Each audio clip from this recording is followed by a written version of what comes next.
this people's participation, which has become really the hallmark of this G20. It was very unlike, I've been to the Bali meet, which was restricted in one particular... I've been to the last 10 G20s and I can vouch for it. Yeah, sure. I've been to the G20 in London too. It was not, it wasn't everywhere. I didn't do that. That was the one President Obama was there, so anyway, to get back to this, it's become a people's movement, and that's also the hallmark of the foreign policy initiatives that your government has taken, is taking it out of the corridors of Ministry of External Affairs to the people, demystifying foreign policy to a large extent.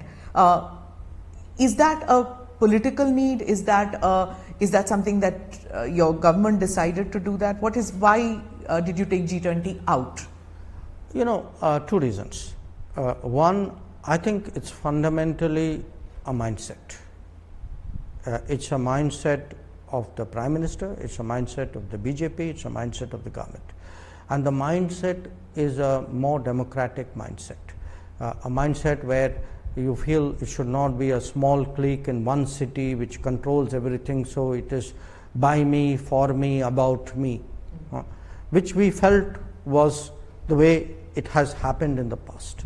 So, and in that sense, the whole idea is to democratize the G20, to make it much more participative, to give different cities, different states, different professions and generations a sense of participation and ownership. So one part of, and this is not restricted to the G20.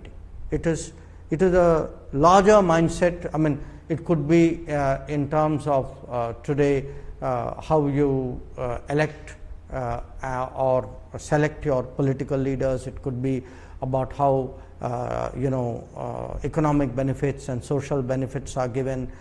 It could be about educational access, health access. I think the country in the last 10 years has become much more democratized. It isn't in the capital, it isn't only in the metropolitan cities, it isn't only even in the big cities. You've taken it out. You've taken out anything good which has happened in this country has been taken out to the entirety of this country. So that is one reason.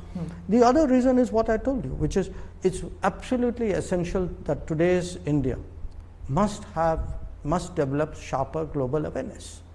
Global awareness, because we do see, when Prime Minister speaks about Amrit Kal, that we have this 25 years where enormous possibilities are there before us, but those possibilities are realizable only when you understand the world. Right. So India is occupying a prominent place at high tables, whether it was at BRICS, we were going to Jakarta there at the Asia Summit, and then at G20.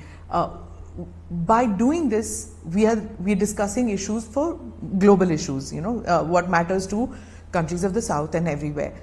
But the opposition says that you have lost focus on our neighborhood. Even though you have a neighborhood first policy, relations with Pakistan has taken a downturn. China, you yourself said we have abnormal relations.